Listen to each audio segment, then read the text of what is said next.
it's me again. Why is this thing doing this? Okay, there we go. There we go. Let me start this over. Hello, folks. It's me again. What's today's video on? Just a small, short video before I go back to unplugging a sump pump at around midnight. So, what do I got for you? Of course, I got something cool. And what do I got? I have a tool. Because who doesn't like tool reviews? This apparently has been around for a while, but I seen one. I was like, yeah, I gotta get one of those. So I will put the camera down here like so, right here. Should be good. See if I can tilt this a little more here. Come on, edit this out. Let me fix this thing. There we go. Nope. Alrighty, can you see that? Today's tool is another pair of locking pliers. Oh yeah, isn't that cool? Isn't that awesome? See, this light works. It's a little bright. Yeah, a little bright. Alrighty. What is this? This is Kobalt lifetime hassle-free locking pliers. But these apparently have already been reviewed and this light sucks. So they're black. And as usual, what's the best way to remove a, what do you call it? Zip tie? Let's send the back here. These are, let's see, Modelo 80929. KobaltTools.com, fabric in China. It's always best to use locking pliers to remove. This is weird. Pinch them on there and take them right out, see? Pinch them on right there and just, ta-da! That's how you remove zip ties. Or you buy a zip tie remover. Plastic things, well, I'm not too. Best way to remove that skis is to take a, where is it? There's a knife here somewhere. Of course, the knife is somewhere around here. Oh, here it is. The way I remove these is with a crappy $10 pocket knife. And just, careful, you don't slice your hand open. These things end up kind of like using a bandsaw. Just keep your hands away from it. So anyway, that's the Kobalt thing, $24. What is so cool about these? Probably the fact that they have a release button, which apparently allows you to push the button and click and release. Ta-da! They are, what? I don't know. See, I don't know why. This little thing, I don't know if you could see that right in there. Every one of them, I always say CRV, CV, whatever, but and there's a big one. Apparently, they're pretty, plastic makes them a bit bulky, but if you want to release it, you just, ta-da, just push the button and ta-da, and it's supposed to release. Of course, it's not locked on anything, but let's find something to lock it on. Here we go. So we jam it on this. Adjust this thing here, like so. Get it locked down and push the button and ta-da, it's supposed to unhinge. This one, not so well. Look, see, it doesn't spring out. What a rip-off. It's supposed to unlock, maybe. Or maybe it's just easier to unlock, I don't know. Maybe. Let's try it again. Lock it. Oh, that didn't work. So we'll lock it on like this. And then you want to release it. Just, oh, there we go. There we go. Small ones. How's that? Tighten this up here. Grab these like a pair of tongs. See? So, oh, I pushed the button prematurely. That could be a problem. Premature butulation. Ta-da! Seems pretty easy. Seems a little harder than these ones. These ones are a little bit older, like this. And wait, let's open it up a little. These here. Open up just a little. Yeah, it's a one-handed vice grip. You can see. Locking pliers. These ones. There we go. So, you know, hey, not bad. Just push the button down, release.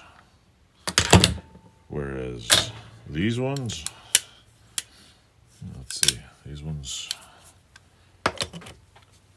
tighten these up, lock them down, and then, ta-da. Yeah, you still have 2 hands.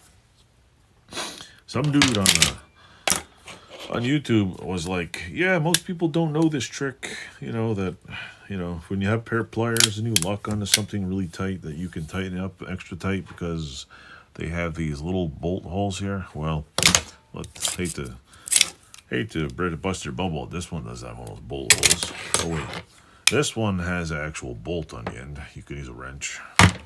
This one doesn't have one of those bolt holes. Now, let's see. This Peterson vice grip from back in the day doesn't have one of those little. Wait, where is it? Where is it? Doesn't have one of those little bolt holes.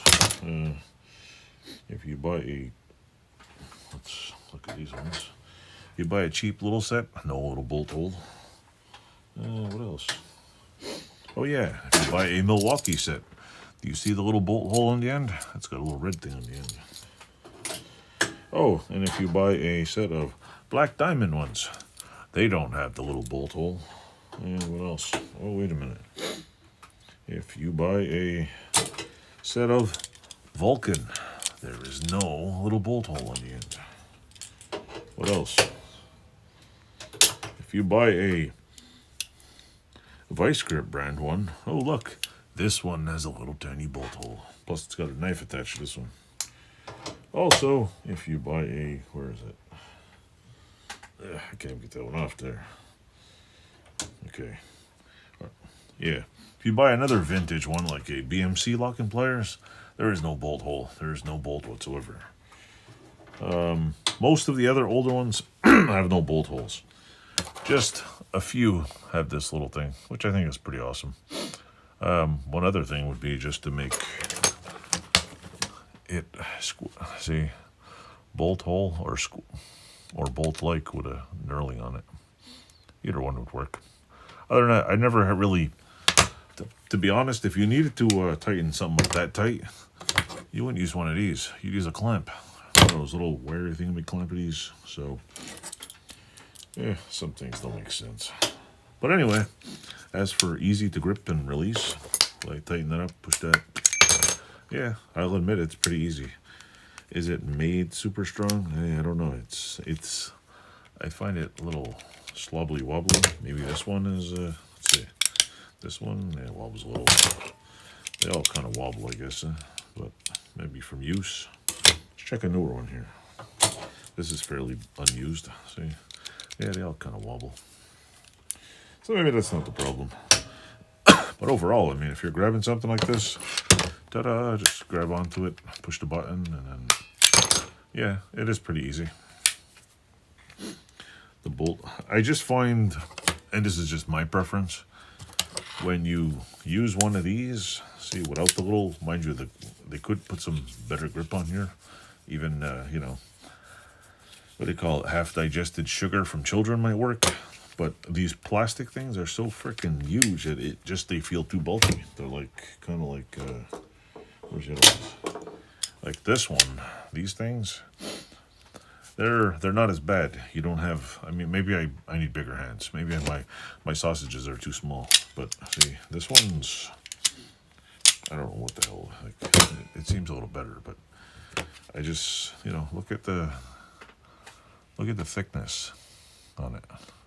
I don't know if you can see how thick that is, but it gets pretty thick here. And, you know, someone's got small hands. Then again, if you have small hands, use one of these. Or you buy a vintage pair of Gripso lock and pliers that you can adjust with one hand, see? Adjust and adjust and adjust. So if you're a one-arm person, you could use this. So, and if you got really tiny hands, you can use one of these, see? Here we go, see, really tiny hands? My hands are too big for these. So anyway, what's my total impression? Yeah, I'm sure these have a place in the world somewhere. U.S. patent pending. This one says CR-V. And where's the other ones? The other one. It says 74. There's almost no name jobs. Oh, this one's so no name. Doesn't even have the little stamp in there. Must be getting cheap. Where's the other ones? I don't feel like taking them out. But anyway, hope you liked the video. We had those two. It's like I said, it's Lowe's Kobalt brand. They're pretty inexpensive, and if you want to set them on fire welding and use them, not bad. Thanks for watching. Toodles. Enjoy.